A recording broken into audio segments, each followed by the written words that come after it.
의를 가지고 살아가면, 그 하나님의 의를 따라 살아가면 세상은 우리를 핍박하고 박해할 것이다 라고 말씀하고 있습니다. 그런데 물론 요즘 세상을 보면 많은 사람들이 이야기하는 것처럼 그리스도 안에 기독교 안에 어떠한 잘못되어진 모습으로, 예수 그리스도를 믿는 사람들의 잘못되어진 모습으로 말미암아 비난이나 질책을 받는 경우들도 있는 것 같습니다. 어떠한 기독교인들의 성적인 부도덕함이라든지 물질에 대한 어떠한 타락, 그리고 어떠한 권력에 대한 욕망, 이런 것들을 통하여 그리스도인이 하지 말아야 될 것들, 세상에 보여주지 말아야 될 것들을 보여주는 경우들은 있다라는 것이죠. 그렇게 우리가 비난을 받고 질책을 받는 경우들은 있지만, 성경에서는 분명하게 우리가 하나님의 말씀을 따라 살아갈 때에 세상은 우리를 박해할 것이라고 말씀하고 있습니다. 그래서 우리가 진짜 그 하나님의 말씀을 따라 살아간다고 한다면, 그 하나님의 말씀을 쫓아 하나님의 원리대로 살아간다면 우리는 세상으로 하여금 박해를 받을 수밖에 없는 자들의 삶을 살아갈 수밖에 없다라고 말씀하고 있습니다. 마태복음 5장에 팔복을 말씀하시면서 마지막 10절에 이렇게 이야기합니다. 의를 위하여 박해를 받는 자는 복이 있나니 천국이 그들의 것이며. 그러니까 의를 위하여 살아가다 보면 그것으로 말미암아 박해를 받는 사람들이 반드시 생긴다라는 것입니다. 그리고 그러한 사람들이 과거에도 분명히 존재했음을 마태복음 5장 11절에서 12절은 이렇게 말씀하고 있습니다. 나로 말미암아 너희를 욕하고 박해하고 거짓으로 너희를 거스려 모든 악한 말을 할 때에는 너희에게 복이 있나니 기뻐하고 즐거워하라. 하늘에서 너희의 상이 큼이라. 너희 전에 있던 선지자들도 이같이 박해하였느니라. 뭐라고 말씀하고 있는 겁니까? 우리가 하나님을 잘 믿으면, 그 하나님을 잘 따라 살아가면 그 믿음 때문에 우리가 박해를 받는 일들이 분명히 존재한다라는 것입니다. 그것은 지금 너희들이 살아가는 이 세대뿐만 아니라 과거에 내가 불렀던 모든 선지자들도 다 그렇게 해왔다라고 성경이 말씀하고 있다라는 것이죠. 그러면 왜 기독교가 그렇게 세상으로 하여금 이 시대 속에서 박해를 받는 것인가? 왜 그렇게 많은 욕을 얻어먹고 살아갈 수밖에 없는가라고 하는 것을 곰곰이 생각해 보면, 그것에 대해서 이야기하는 가장 대표적인 이유 중에 하나가 기독교는 너무 배타적이라는 겁니다. 왜 다른 종교에도 구원이 있다고 이야기하고, 다른 종교도 사랑을 이야기하고, 다른 종교도 자애를 이야기하는데 왜 유독 너희만 그렇게 너희에게만 구원이 있다라고 이야기하느냐라고 이야기하고 있다라는 것이죠. 왜 다른 종교를 너희는 인정하지 못하고 종교의 화합을 이루어가지 못하느냐라고 이야기하고 있다라는 것입니다. 몇 년 전에 여러분 그 기독교를 반대하는 사이트들이 굉장히 많이 있습니다. 그 사이트에 한 글이 올라왔습니다. 이런 식의 글입니다. 기독교는 이렇게 좀 좋지 않은 표현으로 개독교다 이런 식으로 하면서 쭉 좋지 않은 이야기를 하면서 너무 배타적이라는 겁니다. 왜 너희에게만 구원이 있다라고 이야기하는 거냐는 거예요. 그러면서 댓글이 밑에 쫙 동일하게 그것에 대해서 동조하는 댓글들이 쭉 달리기 시작했습니다. 진짜다, 너희들 정말 나쁘다, 너무 배타적이다, 독선적이다, 이런 이야기들의 댓글이 쫙 달리기 시작했습니다. 그런데 유독 기독교를 옹호하는 한 글이 달렸습니다. 정확하게 기억은 나지 않아서 대충 제가 기억나는 대로 한번 적어봤습니다. 그 댓글이 이렇습니다. 저도 여러분들처럼 다른 종교에도 구원이 있다고 이야기하고 싶습니다. 종교 간의 평화와 화합을 이야기하고 싶습니다. 그래서 우리 기독교도 다른 종교들처럼 다른 사람들에게 화합의 모습으로 보여지고 싶습니다. 그러나 성경이 그렇게 말씀하고 있지 않습니다. 성경은 오직 예수 그리스도 안에만 구원이 있다고 말씀하고 있습니다.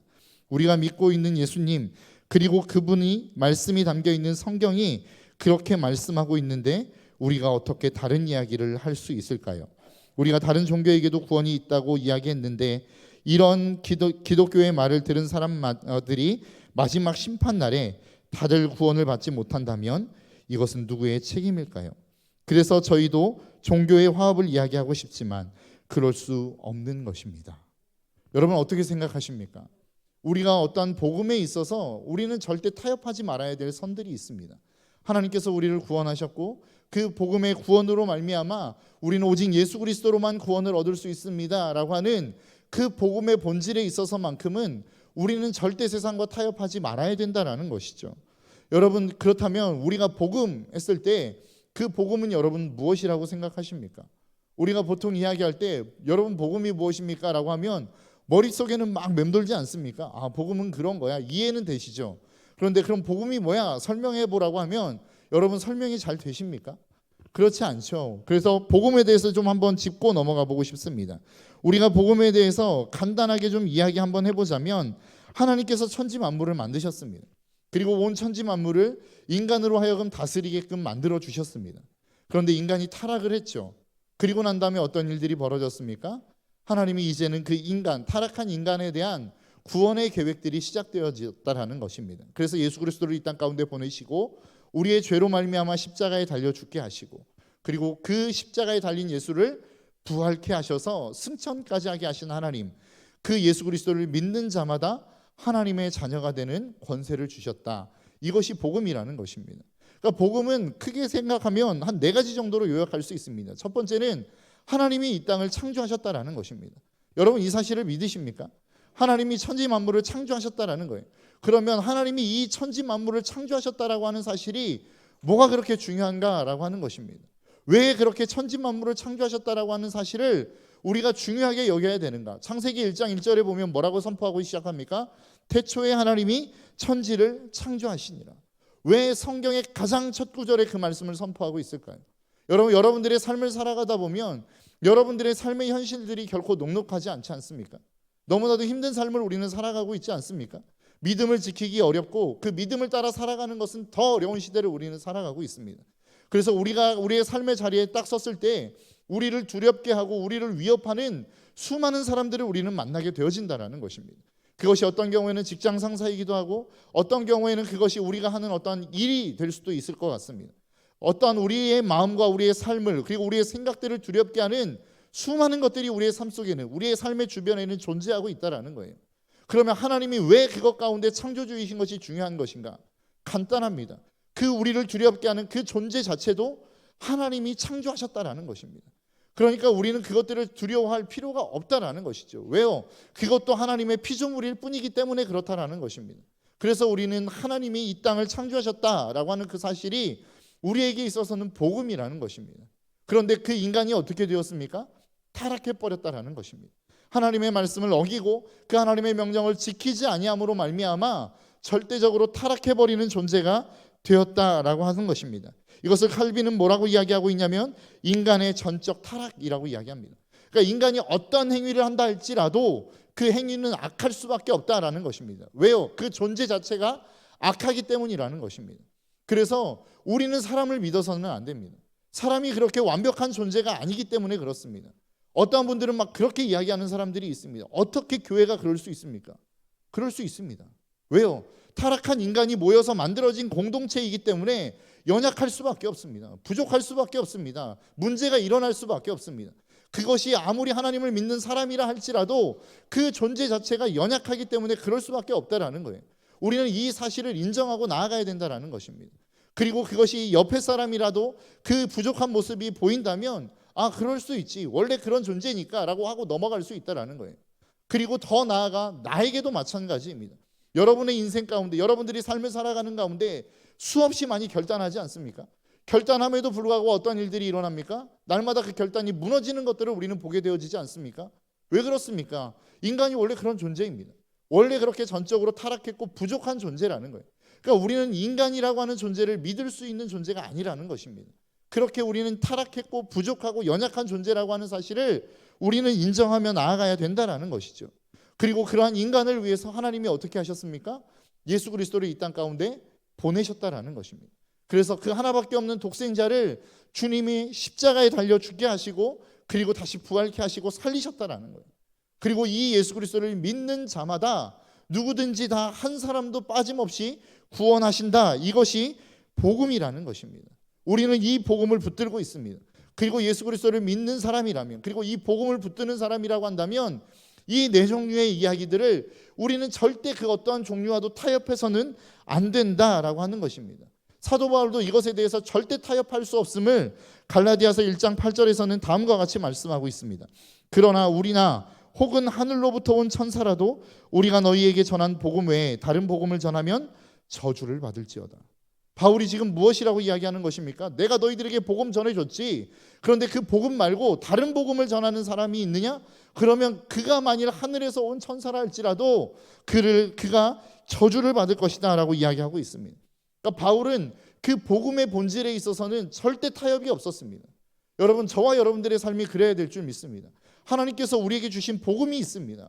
오직 예수 그리스도로만 구원을 얻을 수 있고, 이 땅 가운데 오직 창조주는 하나님 한 분뿐이시며 이 땅을 통치하시는 신은 유일하신 하나님 한 분뿐이라고 하는 이 사실을 우리는 세상 그 어떤 것과도 타협하지 말아야 되는 그러한 존재들이 바로 그리스도인이다라고 하는 것입니다. 그런데 오늘 본문에 놓고 보니까 이 복음에 절대 타협할 수 없다라고 그렇게 강력하게 이야기했던 사도 바울이 그 이외의 다른 부분에 있어서는 굉장히 유연한 모습을 보이고 있습니다. 오늘 본문의 말씀해 보니까 18절에 이렇게 말씀하고 있습니다. 그런즉 내 상이 무엇이냐? 내가 복음을 전할 때에 값없이 전하고 복음으로 말미암아 내게 있는 권리를 다 쓰지 아니하는 이것이니. 그러니까 사도 바울이 지금 내가 하나님의 나라에 가면 상을 받을 건데, 그리고 내가 지금 이 땅 가운데 살아가고 있는 이 삶 속에서도 상을 받고 있는데, 그 상이 무엇으로부터 오는 것이냐? 나에게 하나님이 권리를 주셨다는 거예요. 그런데 내가 그 권리를 다 쓰지 않은 것, 이것이 내가 상을 받을 수 있는 이유다라고 바울이 이야기하면서 그 다음에 무엇이라고 말씀하고 있습니까? 내가 모든 사람에게 자유로우나 스스로 모든 사람에게 종된 것은 더 많은 사람을 얻고자 함이라. 그러니까 바울이 내가 권리가 있음에도 불구하고 그 스스로 권리를 포기한 이유를 무엇이라고 설명하고 있는 것입니까? 그리스도 안에서 그들을 얻기 위해서 그렇게 하고 있다라고 바울이 이야기하고 있는 것입니다. 여러분, 지금 저희가 2019년 전도대회를 진행하고 있습니다. 여러분, 전도가 쉬우시던가요?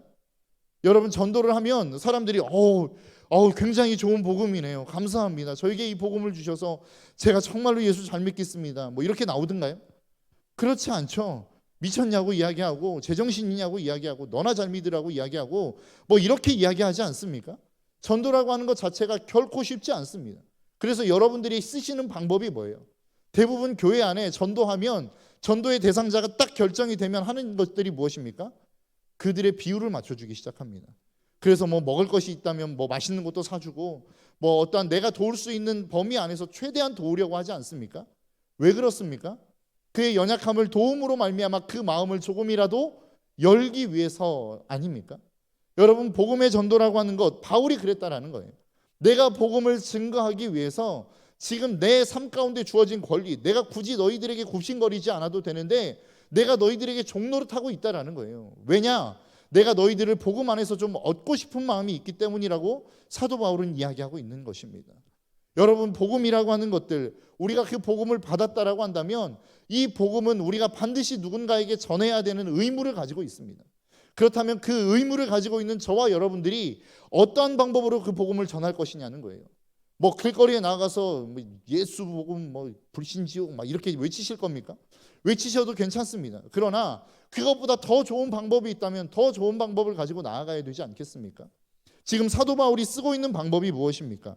오늘 본문 20절에서부터 말씀을 보니까 유대인에게 내가 유대인과 같이 된 것은 유대인들을 얻고자 함이요, 율법 아래에 있는 자들에게 내가 율법 아래에 있지 아니하나 율법 아래에 있는 자들 같이 된 것은 율법 아래에 있는 자들을 얻고자 함이요, 율법 없는 자에게는 내가 하나님께서는 율법 없는 자가 아니요 도리어 그리스도의 율법 아래에 있는 자이나 율법 없는 자와 같이 된 것은 율법 없는 자들을 얻고자 함이라.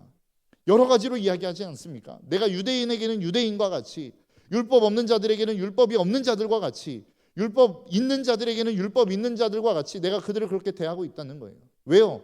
그들이 그것을 그렇게 대할 때에 그들을 그리스도 안에서 얻을 수 있는 더 좋은 길이 열리기 때문이라고 이야기하고 있는 것입니다. 여러분, 우리가 복음을 증거할 때에, 그리스도인이 되었을 때에 여러분, 우리 안에 가지고 오는 가장 큰 유익 중에 하나가 무엇인 줄 아십니까? 그것은 바로 유연성입니다. 누구를 만난다 할지라도 그 사람을 포용할 수 있고 그 사람을 받아줄 수 있고 그 사람을 내가 품어줄 수 있는 유연성, 이게 그리스도인이 갖는 가장 큰 매력이라는 거예요. 그런데 여러분 안에 이 유연성이 있으십니까? 내가 누군가를 만난다 할지라도 그 사람을 만나서 품어줄 수 있고 그 사람을 안아줄 수 있는 그러한 유연성이 있으시냐고요. 바울은 그랬다라는 거예요. 왜요? 그에게 있어서의 단 하나의 이유입니다. 그것은 무엇이냐? 복음 증거를 위해서였다라는 것입니다. 여러분, 사도 바울이라고 하는 그 바울이 원래 이름이 무엇이었습니까? 사울이었습니다. 그런데 사울이 왜 바울이 되었습니까? 많은 사람들은 이야기하기를 그가 예수 그리스도를 믿고 회심했기 때문에 바울이 되었다라고 이야기합니다. 물론 틀린 이야기는 아닙니다. 그런데 더 정확하게 이야기하자면 그는 선교를 위해서 이름을 바꾼 것입니다. 여러분, 그가 다메섹 도상에서 하나님을 만난, 예수님을 만난 때가 사도행전에 보면 어디에서 나오는 줄 아십니까? 사도행전 9장에 나옵니다. 그가 다메섹 도상에 가다가 예수 그리스도를 만나고 회심하는 사건이 사도행전 9장에서 나온다는 거예요. 그러면 그가 진짜 회심으로 말미암아 이름이 바뀐 거라고 한다면, 그렇다면 9장에서부터 바울을 바울이라고 불렀어야죠. 사울을 바울이라고 부르는 게 맞습니다. 그런데 그 사울을 언제 바울이라고 부르는 줄 아십니까? 사도행전 13장에 가서야 사울이라 하는 그 바울이라 하는 사울이라 하는 사람이라고 바울이라고 하는 이름이 처음으로 등장합니다. 그런데 13장에 어떠한 사건이 일어나는 줄 아십니까? 바울과 바나바를 선교사로 파송하는 내용이 나옵니다. 그러니까 바울이 선교사로 파송하면서 그 당시에 그가 선교를 하려고 했던 그 모든 이방인의 문화, 그것이 헬라 문화 아니었습니까? 사울이라고 하는 이름은 히브리식 이름이고 바울이라고 하는 이름은 헬라식 이름이라고 그래요. 그러니까 내가 헬라인에게 전도를 하기 위해서 자기의 이름을 헬라식으로 바꾼 것입니다. 그리고 내가 그들과 좀 더 친밀해지기 위해서 그렇게 헬라인에게 더 가까이 가기 위해서 들어간 것, 이것이 바로 사울이 바울이라고 하는 이름으로 바뀌어진 이유였다라는 것입니다. 여러분들 안에 이러한 유연성이 좀 있기를 주님의 이름으로 축복합니다. 왜 여러분 예수 그리스도를 믿으면 믿는 사람들마다 유연성이 생기는 줄 아십니까? 왜 다른 사람의 연약함을 보아도 그 연약함을 품어줄 수 있는 줄 아십니까? 그것은 바로 주님을 가까이 하면 가까이 할수록 내 연약함이 보이기 때문에 그렇습니다. 내 부족함이 보이기 때문에 그렇습니다. 내가 얼마나 더러운 존재인지, 내가 그 절대적인 하나님 앞에서 내가 얼마나 연약한 존재인지가 보이기 때문이라고요. 여러분 한번 생각해 보십시오. 나는 착해, 나는 괜찮은 사람이야, 나는 의로운 사람이야 라고 하는 이 의로움의 기준이 무엇입니까? 사람과 사람과의 관계에서 아닙니까? 우리는 흔히 도토리 키재기라고 하는 이야기를 합니다. 그 얘기는 무엇입니까? 사람과 사람, 의로워봐야 거기서 거기인 사람들하고 우리는 비교하면서 내가 조금 더 의로워, 네가 조금 덜 의로워, 이런 이야기 하지 않습니까? 그런데 절대적인 하나님 앞에 우리가 섰을 때에 그 누가 하나님 앞에서 의롭다라고 이야기할 수 있느냐는 거예요. 아무도 없죠. 아무도 없는 그 상황 가운데 우리는 그 하나님 앞에 나는 죄인입니다라고 고백할 수 없다는 밖에 없다는 거예요. 그러면 죄인이 죄인을 정죄할 수 있습니까? 죄인이 죄인을 판단할 수 있습니까? 결코 그럴 수 없습니다. 여러분, 담배 피는 사람은 담배 피는 사람을 나쁘다라고 절대 이야기하지 않습니다. 간음하는 사람은 간음하는 사람을 절대 나쁘다고 이야기하지 않아요. 그냥 실수였을 뿐이지 문화야 라고 이야기하고 넘어간다고요. 제가 초등학교 얘기를 해야 되는 제가 초등학교 때부터 담배를 폈습니다. 그리고 중학교 2학년 때 다시 담배를 피다가 끊고 군대에 가서 또 담배를 폈습니다. 그래서 저는 청소년들이 담배 피는 걸 보면 그들이 나쁘다라고 별로 생각하지 않습니다.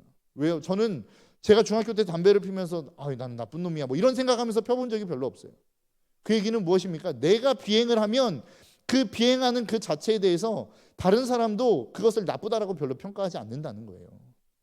여러분, 내가 죄인인 것을 깨달으면 다른 사람의 약점을 내가 함부로 들춰낼 수 없는 것입니다. 다른 사람의 부족함, 죄악을 내가 함부로 정죄하거나 판단할 수 없는 거라고요. 그리스도인들의 유연성은 여기에서 나오는 겁니다. 여러분, 우리가 누구간데 다른 사람을 정죄할 수 있습니까? 우리가 누구간데 다른 사람을 평가하고 판단할 수 있습니까? 그 어느 누구도 평가하거나 판단할 수 없는 존재들이 우리입니다. 왜요? 우리 기본 자체가 이미 죄인으로 시작하는 자들이기 때문에 그렇습니다. 그렇기 때문에 우리가 하나님 앞에 서서 내 죄악을 본 사람이라고 한다면 다른 누구를 판단하거나 정죄할 수 없다는 거예요. 여러분, 그것이 그리스도인의 유연성이라는 것입니다. 그래서 누구를 향하여 누군가의 잘못, 누군가의 연약함, 누군가의 부족함이 보인다 할지라도 그 사람을 한없이 품어줄 수 있는 것, 이게 그리스도인이라는 겁니다.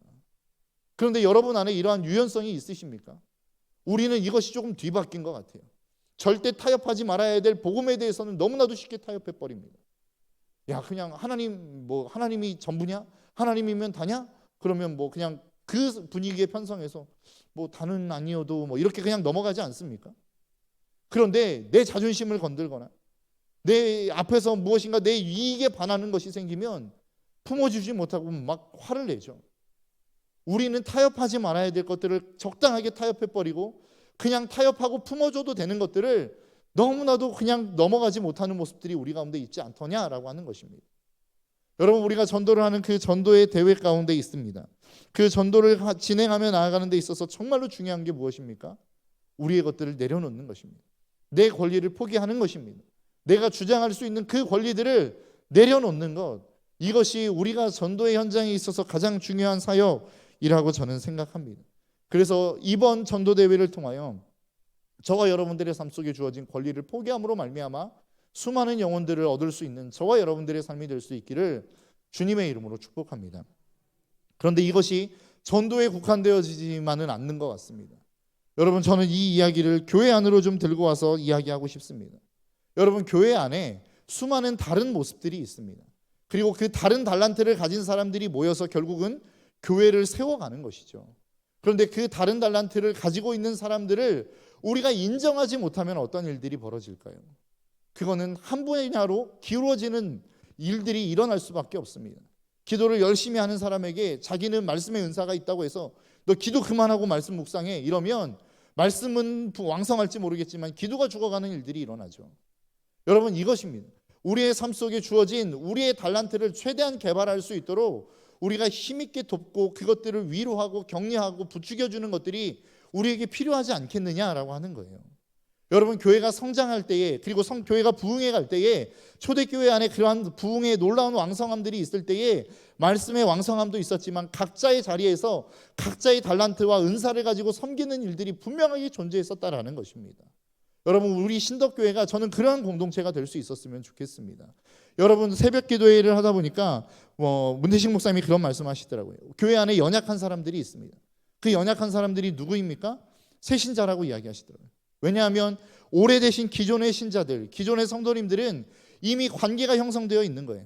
그래서 많은 사람들과 함께 관계를 맺으면서 자신의 어떤 영향력들을 펼쳐갈 수 있는 힘이 있는 것입니다. 그런데 새신자는 어떻습니까? 그렇지 못한 거죠. 그렇기 때문에 쉽게 상처받을 수 있고 쉽게 아파할 수 있는 것입니다. 그들을 품어주고 우리가 그들을 하나님의 은혜 가운데 품어주기 위해서 필요한 게 무엇입니까? 바로 권리 포기라는 것입니다. 저는 그러한 약자 중에 하나가 바로 저는 교회 학교 아이들이라고 생각합니다. 여러분, 교회 학교 아이들과 여러분들의 삶 속에 너무나도 많은 차이점들이 있죠. 여러분들이 인정하지 못할 수 있을 만한 엄청난 것들이 있을 것입니다. 과거에는 염색하는 것에서부터 시작해서 쟤는 도대체 머리가 왜 빨간 머리대? 태어날 때부터 빨간 머리였나? 이런 생각이 들 정도로 염색하고 다니는 아이들도 있고, 귀를 뚫고 코도 뚫고 배꼽도 뚫고 별의별 데를 다 뚫는 아이들이 있습니다. 이러한 모습들을 보면 여러분은 어떠십니까? 잘 이해가 안 되시죠? 그런데 그들에게 있어서는 그게 하나의 문화입니다. 여러분, 그들을 여러분들의 눈에 보기에 좋지 않다고 해서 그게 반드시 틀린 것은 아니라는 사실을 여러분 꼭 인정할 수 있었으면 좋겠어요. 우리가 과거에 1980년대 우리나라에 한참 경배와 찬양의 붐이 일어날 때 드럼이 들어오고 일렉 기타가 들어오고 이럴 때에 많은 분들이 뭐라고 이야기했는 줄 아십니까? 보수적인 교회에서 사탄의 악기를 가지고 교회 안에 들어왔다, 딴따라 악기를 가지고 들어왔다 그러면서 굉장히 많이 반대하셨습니다. 그런데 지금도 그러십니까? 불편하신 분들 있으실지 모르겠어요. 그럼 제가 질문 하나 드리겠습니다. 여러분, 피아노 연주 소리도 불편하십니까? 아니시죠? 그런데 중세교회에 있어서 이 피아노가 술집 악기라고 해서 거부했던 거 아십니까? 중세시대에는 피아노 자체가 술집에서 쳐지는 악기라고 해서 별로 경건하지 못하다, 그래서 교회 안으로 들고 들어오지 못했었어요. 그럼 왜 우리는 받아들이고 있습니까? 처음부터 받아들였기 때문입니다. 그게 교회의 문화로 처음부터 들어왔기 때문이라고요. 그러니까 그것은 사탄의 악기여서가 아니라 사탄을 숭배하는 데 사용하면 사탄의 악기이지만 하나님을 찬양하는 데 사용하면 그것은 찬양의 도구가 되는 거라고요. 그러니까 우리의 문화와 다르다고 하여 우리 교회 학교의 아이들이 예배하며 찬양하며 경배하는 그 문화들이 나와 익숙하지 않다 하여 그것이 잘못된 게 아니라는 거예요. 내 문화, 내가 예배드렸던 방식이 있는 것처럼 우리의 아이들도 그들이 예배하는 방식이 있다고요. 그들이 하나님을 찬양하는 방식이 있다는 겁니다. 그러면 그것을 우리는 인정해줘야 되지 않겠습니까? 우리 아이들이 그것으로 말미암아 더 하나님을 잘 섬길 수 있다면 그것을 격려해줘야죠. 그것을 축복해줘야죠. 내가 귀찮다고 해서, 내가 그것이 귀에 거슬린다 해서, 내 눈에 거슬린다 해서 배척한다고 하면 우리는 그 아이들을 놓고 가는 것입니다. 여러분, 출애굽기에 보면 바로가 계속해서 여러 가지의 재앙들을 만나면서 뭐라고 이야기합니까? 너희들 하나님과 함께 가지 못한다, 안 된다 하다가 8장에서 결국은 수많은 재앙들을 맞이하면서 뭐라고 이야기하냐면 네가 도대체 누구랑 갈 거냐, 누구하고 가려고 너 그렇게 힘쓰고 애쓰는 거냐라고 이야기할 때 모세가 뭐라고 이야기하는지 아십니까? 출애굽기 10장 9절에 모세가 이르되 우리가 하나님 앞에 절기를 지킬 것인즉 우리가 남녀노소와 소와 양과 소를 데리고 가겠나이다. 그러니까 지금 그 모세가 바로에게 너 도대체 누구랑 가려고 하냐라고 이야기할 때 모세가 무엇이라고 이야기합니까? 내가 남녀노소, 그러니까 우리의 모든 이 민족들과 함께 양, 소 다 데리고 가겠습니다라고 이야기합니다. 그때 바로가 무엇이라고 이야기하는 줄 아십니까? 출애굽기 10장 10절에서 11절 바로가 그들에게 이르되 내가 너희와 너희 아이들을 보내면 여호와가 너희와 함께 함 같으니라. 보라, 그것이 너희에게는 나쁜 것이니라. 그렇게 하지 말고 너희 장정만 가서 여호와를 섬기라. 이것이 너희가 구하는 바니라. 이에 그들이 바로 앞에서 쫓겨나니라. 바로가 뭐라고 이야기하는 줄 아십니까? 야, 너희들 그렇게 다 가려고 하지 말고 아이들 놓고 가라는 거예요. 왜요? 너희들 걸리적거리잖아. 그렇게 힘든 먼 여정 가는데 아이들 함께 따라가면 얼마나 힘들겠어. 그러니까 두고 가라고 이야기하는 거라고요. 근데 모세가 뭐라고 이야기합니까? 안 되겠다는 거예요. 우리는 다 데리고 가야 되겠다는 거예요. 여러분, 우리 교회가 우리 세대뿐만 아니라 다음 세대를 함께 끌고 가려면 굉장히 큰 어려움이 있습니다. 아픔이 있습니다. 문화적인 다름도 있고 생각 자체가 일단 기본적으로 다릅니다. 그냥 우리가 이야기하는 세대 차이가 아니라 그냥 완전히 얘들은 다른 아이들입니다. 어떤 목사님은 외계인이라고까지 표현하시더라고요. 그러니까 완전 다른 아이들을 우리가 데리고 가려고 하면 얼마나 힘들겠어요. 얼마나 고통스럽겠습니까? 그런데 모세는 뭐라고 이야기하는 것입니까? 그럼에도 불구하고 나는 다 데리고 가야 되겠다는 거예요. 왜요? 이게 하나님의 뜻이라는 것입니다. 여러분, 교회가 함께 가야죠. 그런데 우리 세대만 갈 겁니까? 우리가 좋은 것만 할 겁니까? 우리가 괜찮은 것만 할 겁니까? 우리가 익숙한 것만 할 겁니까? 우리가 익숙한 거 한다고 해서 우리는 좋을 수 있을지 모르겠습니다. 그럼 다음 세대는 어떻게 할 거예요? 여러분, 그냥 제가 막말로 이야기해서 여러분들이 원하지 않는 것 이 교회 안에서 행한다고 해서 여러분 교회 떠나실 분 계십니까? 그런데 젊은 세대는 떠나는 아이들이 있습니다. 그럼 여러분 어떻게 하실 거예요? 여러분 어떻게 하시겠습니까? 그들을 살려야 되지 않겠습니까? 비록 내가 조금 불편하고 힘든 부분들이 있다 할지라도 우리가 그들과 함께 가며 그들을 살려내야 되지 않겠습니까? 그래야 교회의 소망이 있는 것이고 그래야 하나님의 나라의 소망이 있는 거 아닙니까? 지금 다음 세대가 다 죽어가고 있다고 이야기하고 있어요. 다음 세대가 다 힘들다라고 이야기하고 있어요. 제가 와서 처음 설교 듣는데 오준혁 전도사님이 청소년의 복음 전도율이 5% 미만이라고 이야기하셨습니다.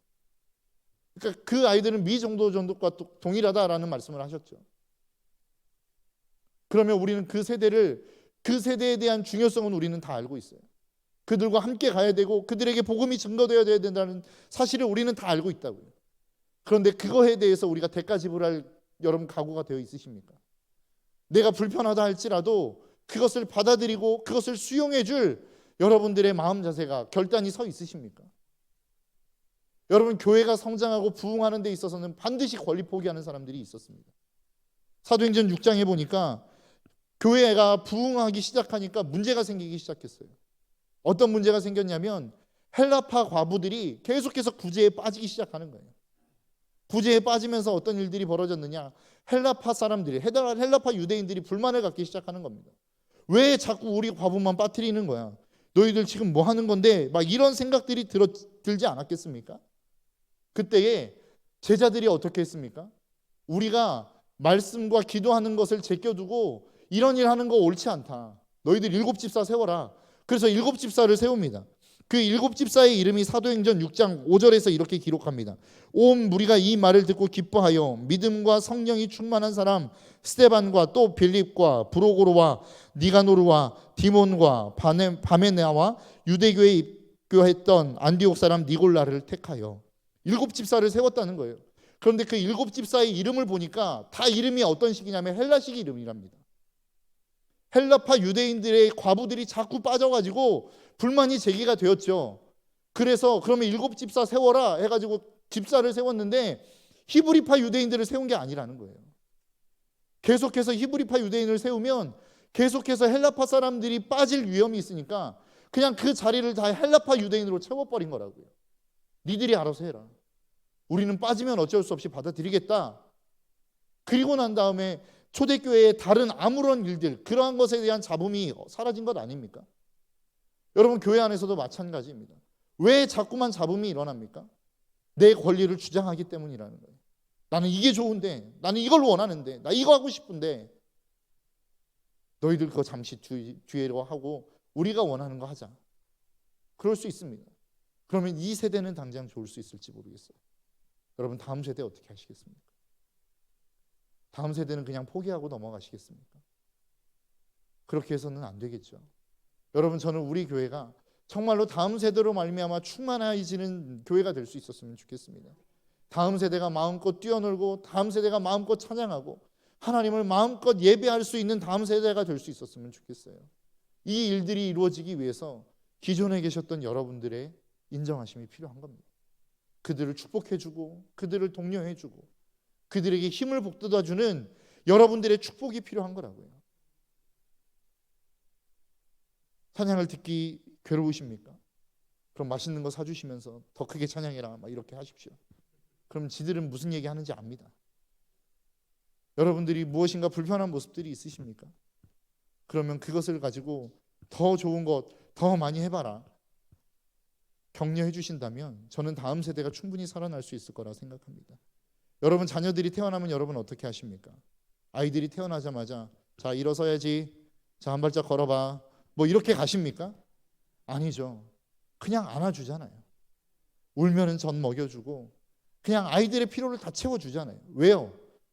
그 아이의 수준이 그 정도밖에 안 되기 때문에 그렇습니다. 여러분, 사람은 누가 누구의 수준에 맞춰야 됩니까? 높은 수준이 낮은 자의 수준에 맞춰주는 겁니다. 구원이 뭐예요? 하나님의 수준이 인간의 수준으로 내려와서 죽어버린 거라고요. 여러분, 우리가 다음 세대를 살리고자 한다면 우리가 높은 자리에 있습니까? 그러면 낮은 자리로 내려와야 됩니다. 저는 그것이 다음 세대가 지금의 세대가 다음 세대를 위하여 할 수 있는 최고의 헌신이라고 생각합니다. 여러분과 다른 모습들이 있습니까? 다른 모습이 보인다면 그것이 다르기 때문에 불편할 수 있습니다. 그러나 그 다름을 인정하는 것이 진정한 그리스도인의 능력이라고요. 그게 진짜 그리스도인이 가질 수 있는, 그리스도인만 가질 수 있는 유연성이라는 겁니다. 여러분, 저와 여러분들의 삶이 그러한 삶이 될 수 있기를 주님의 이름으로 축복합니다. 다음 세대를 인정하고 그들이 나아가는 방향을 축복해주고 그리고 그들의 방식을 지지해주면서 그들이 그들의 방식대로 마음껏 예배할 수 있도록, 하나님을 그들의 방식대로 마음껏 찬양할 수 있도록, 그들의 방식대로 하나님을 마음껏 높여드릴 수 있도록 그렇게 축복해주고 격려해주는 우리 모든 신덕교회의 어른들 될 수 있기를 주님의 이름으로 축복합니다. 그런 일들이 일어날 때에 하나님이 저와 여러분들을 통하여 세상의 수많은 사람들을 구원할 뿐만 아니라 다음 세대를 하나님의 백성으로, 하나님의 사람들로 세워가실 줄 믿습니다. 이 시간 함께 우리 기도하며 나아갔으면 좋겠습니다.